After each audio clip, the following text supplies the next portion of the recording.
Howdy, y'all, Alexi Bubba Games here. Let's get back into some Mass Effect. Da da da.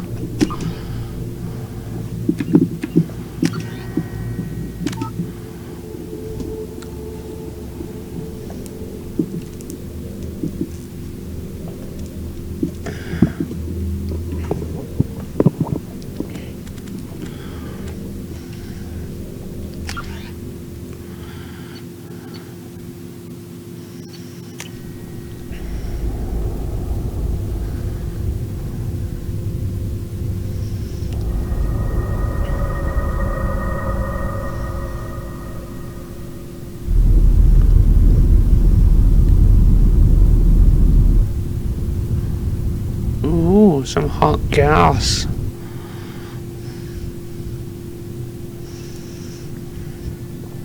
Shepard did everything right. More than we could have hoped for. Commander Shepard uncovered the truth. And still, it's not enough. We're at war. No one wants to admit it, but humanity is under attack. Charlie Sending him to Sheen's fight father. Geth. We both know they're not the real threat. The Reapers are still out there. And it's up to us to stop them. The Council will never trust Cerberus. They'll never accept our help, even after everything humanity has accomplished. But Shepard, they'll follow him. He's a hero, a bloody icon. But he's just one man. If we lose Shepard, humanity might well follow. Then see to it that we don't lose him.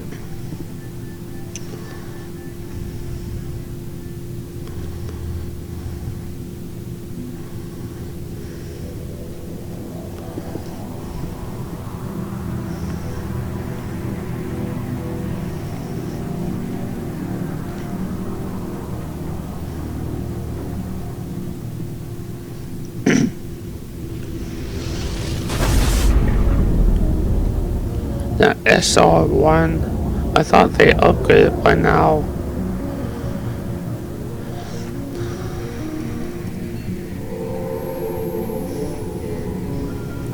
Disengaging FTL drives. Emission sinks active. Board is green. We are running silent. We're wasting our time. 4 days searching up and down this sector, and we haven't found any sign of Geth activity. 3 ships went missing here in the past month. Something happened to them. My money's on slavers. The Terminus system is crawling with them. Picking up something on the long-range scanner. Unidentified vessel. Looks like a cruiser. Doesn't match any known signatures. Cruiser is changing course. Now on intercept trajectory. Can't be. Stealth systems are engaged. There's no way a Geth ship could possibly... It's not the Geth. Brace for evasive maneuvers! I mean, if the person gets a look on it, then Presley! Elvis Presley. Multiple hull breaches! Weapons offline! Somebody get that fire out!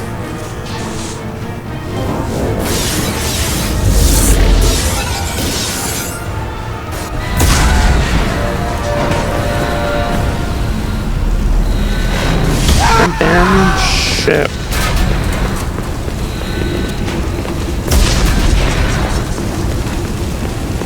Shepard! Distress beacon is ready for launch. Will the Alliance get here in time?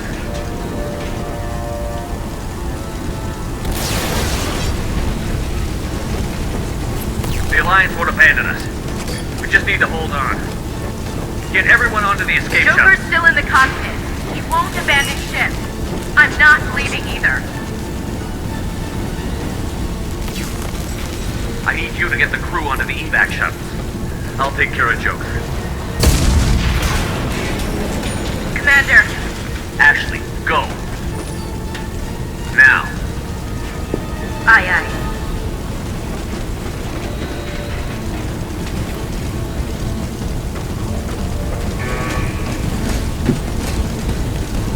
Everybody in. Go, go, go!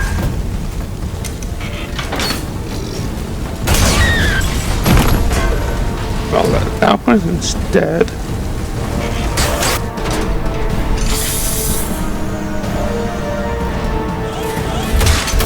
Yeet.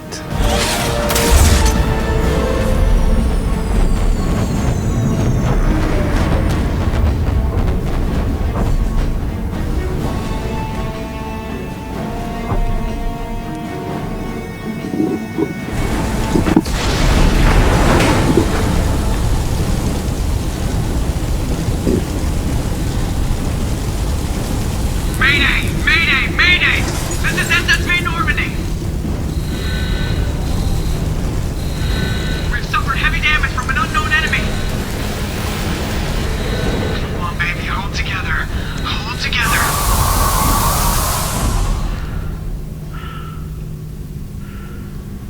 Well, that's an opening to deal with. Yeah, just take weld it all closed and then it'll be all good.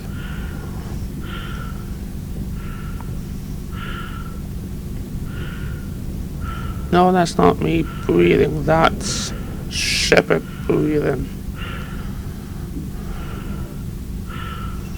Come on, Joker. We have to get out of here. No, I won't abandon the Normandy. I can still save her. The Normandy's lost. Going down with the ship won't change that. Yeah, okay. Help me up. They're coming around for another attack.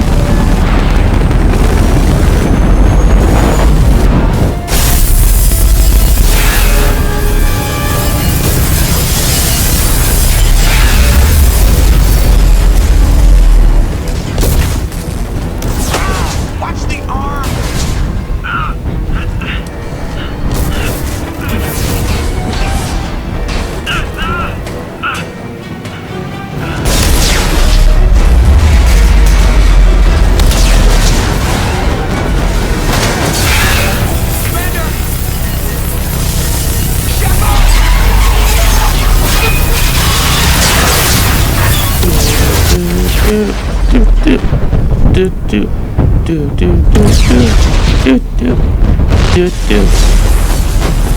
If that 15th episode and all about the space.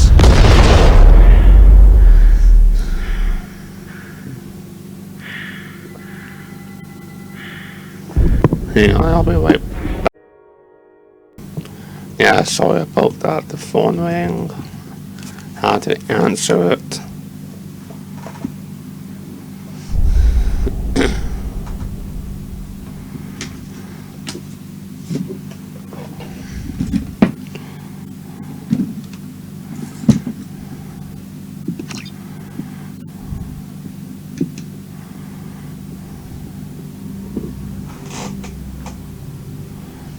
Just another routine mission. Why do they always say that before a mission? Of course it's routine. You haven't done anything yet. It's everything that happens along the way. The choices you make, the paths you choose, that turn the routine into anything but. Of course, that's how it started. A routine mission. Answering a distress call. And look where that got me. We were testing out the Normandy, Captain Anderson's new ship, when the distress call came in. An Alliance patrol on Eden Prime had been attacked. They'd seen something they couldn't explain. And whatever it was massive. I hit the ground That's with my what she said, that was A good massive. kid, loyal, by the book, with a talent for biotics. We came across the lone survivor of the patrol, Gunnery Chief Ashley Williams. A soldier to the core. Tough, disciplined, ready to take on whatever came her way. Ashley joined up with us and took us to the spot where she lost her squad. That's when we saw it. The ship. Like nothing I'd ever seen. It was massive, scorching the colony and everything around it as it blasted away. We followed the path of destruction to an artifact, a beacon left by a long-dead race called the Protheans. The colony had dug it up, and whoever attacked them had tried to take it.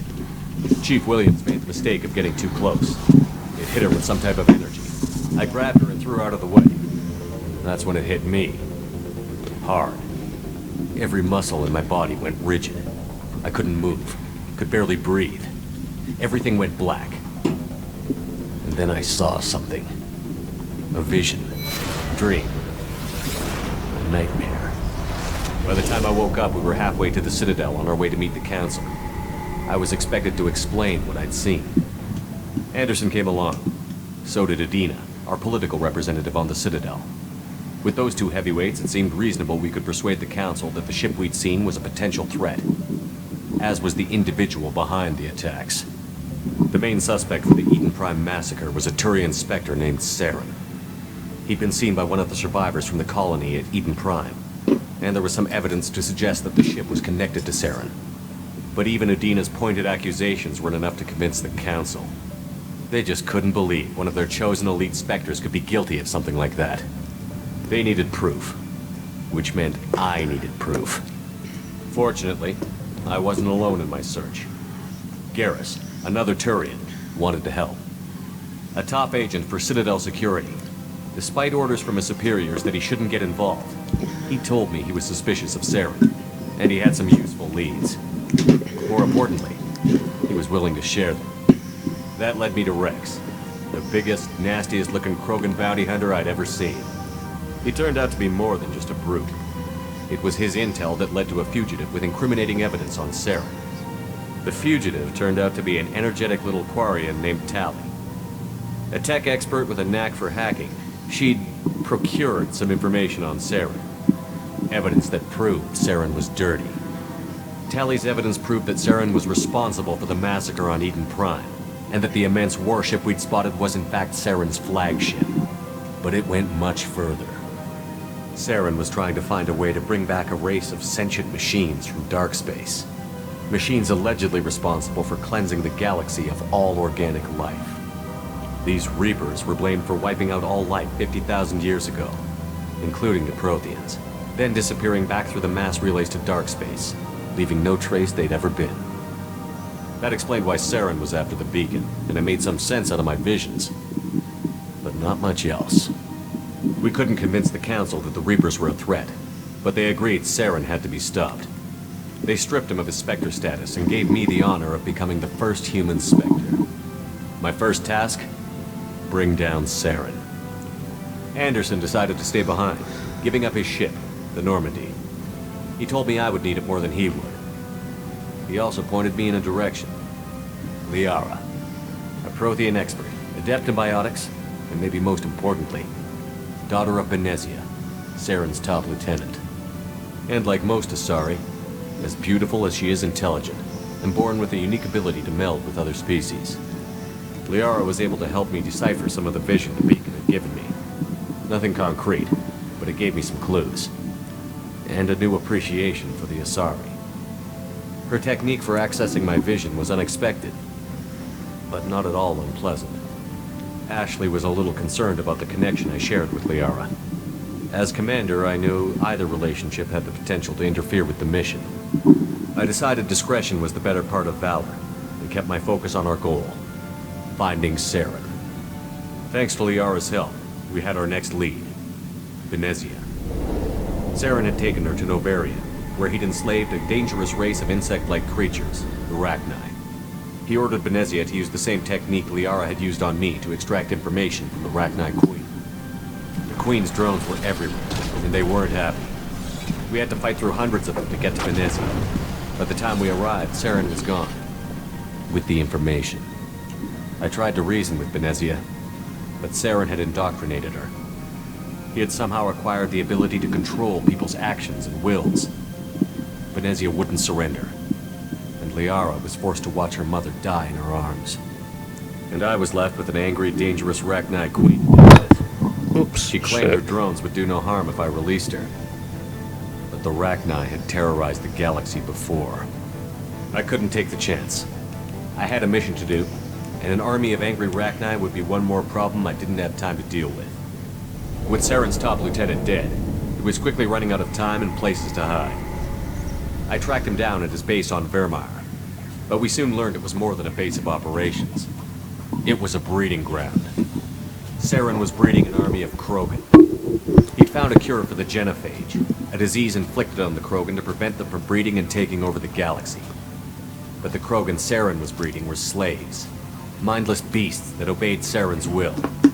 I had to destroy the base, and all its research. Rex disagreed.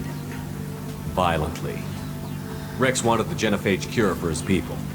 I tried to convince him to help me destroy it, that these Krogan weren't real. But he wouldn't back down. Fortunately, Rex is smarter than he looks. He realized this wasn't the way to help his people, and that Saren was the real threat.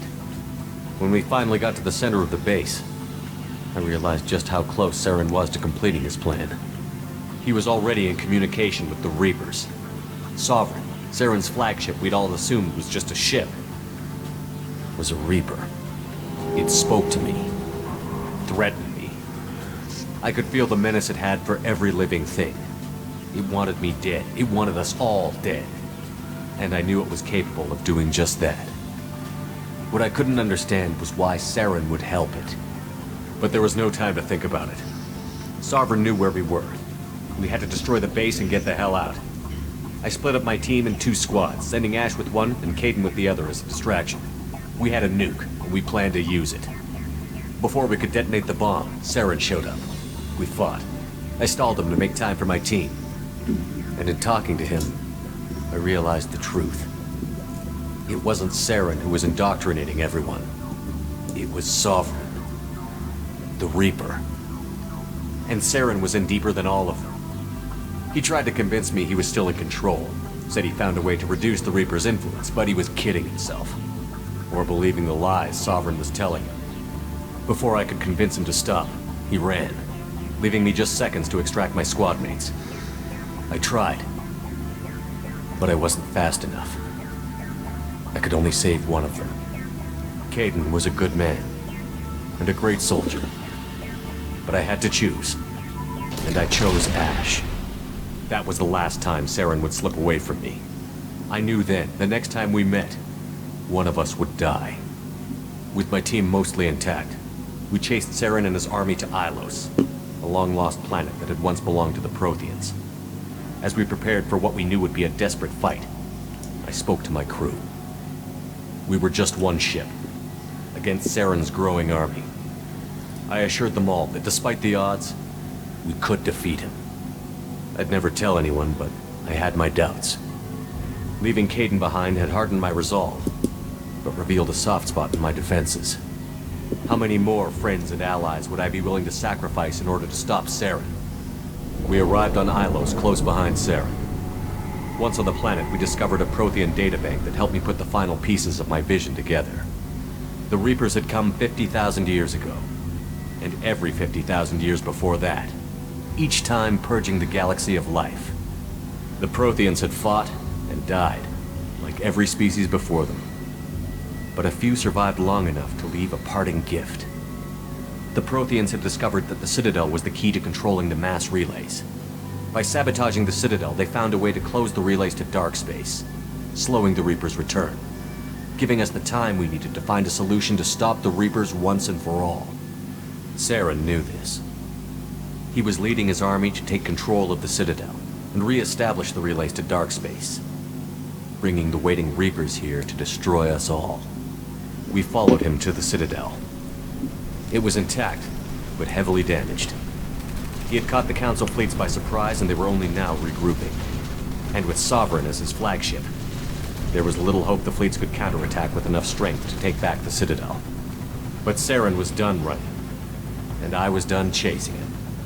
As the Alliance and Citadel fleets battled Saren's army outside, I cornered the Turian bastard in the Citadel tower and confronted him. He died believing that the Reapers would save him. As I fought to regain control of the Citadel, the Council's flagship, the Destiny Ascension, fell under attack. Despite Saren's death, Sovereign and Saren's army continued to fight. The Council was aboard the Destiny Ascension, and they were requesting assistance. But I knew in order to help them, I would have to put our human Alliance fleet in jeopardy. The Council could be replaced. The fleets were needed here and now if we were going to defeat Sovereign. Even with the Citadel back in my control, Saren defeated, and the Normandy leading the combined galactic fleet, the battle against Sovereign, a single Reaper, was relentless. It took the combined fleets of humanity and the other races, but in the end, Sovereign fell. but the costs were immense. While humanity's efforts in the war earned us our first seat on the Council, it was a hollow victory. The Reapers were still out there. I knew the fight was far from over, but as the one who'd led the fight against Saren, I was given new responsibilities. The choice of humanity's first counselor was left for me to decide. On the one hand, Udina, the lifetime politician. Ruthless and ambitious, he would easily navigate the political landmines that would soon be put in front of him. The other choice, Captain Anderson, the career soldier. Tough but fair, but a friend, and someone I could trust. Both great leaders in their own right. Anderson didn't want the job, which was a sure sign he'd be perfect for it. No ambition to get in the way. The war was over. The threat had passed. In time, the Council would rebuild itself. The Citadel could be repaired. Even the pain of lost friends would fade. But none of that mattered if the Reapers were still out there. And if they were all as powerful as Sovereign, we had to find a way to stop them. I had to find a way. I gathered my crew, took my ship, and went in search of answers. Officially, the Council would only say I was assigned to cleanup duty, rooting out any remnants of Saren's army. Just another routine mission.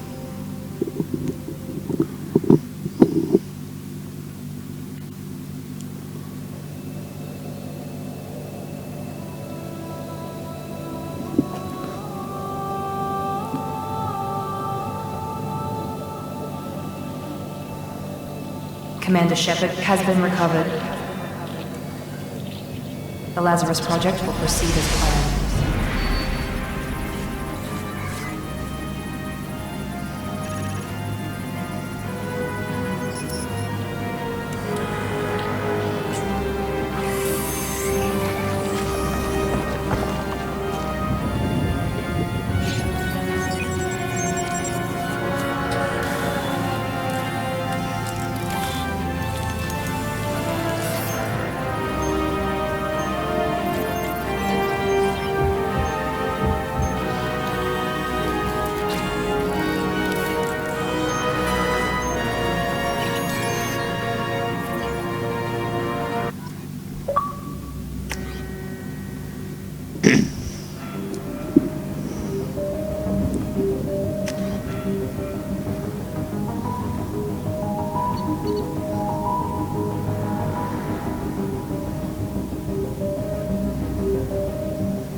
Reacting to outside stimuli, showing an awareness of his surroundings.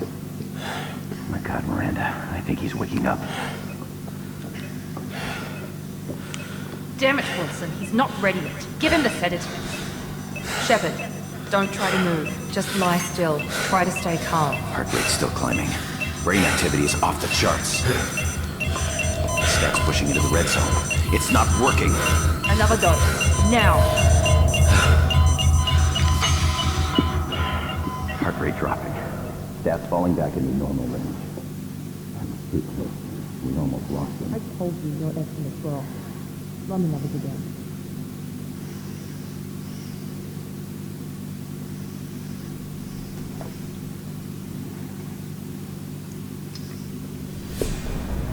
Wake up, Commander. Shepard, do you hear me? Get out of that bed now. This facility is under attack. Shepard, your scars aren't healed, but I need you to get moving. This facility is under attack. There's a pistol in the locker on the other side of the room. Hurry! Grab the pistol and armor from... Anywho.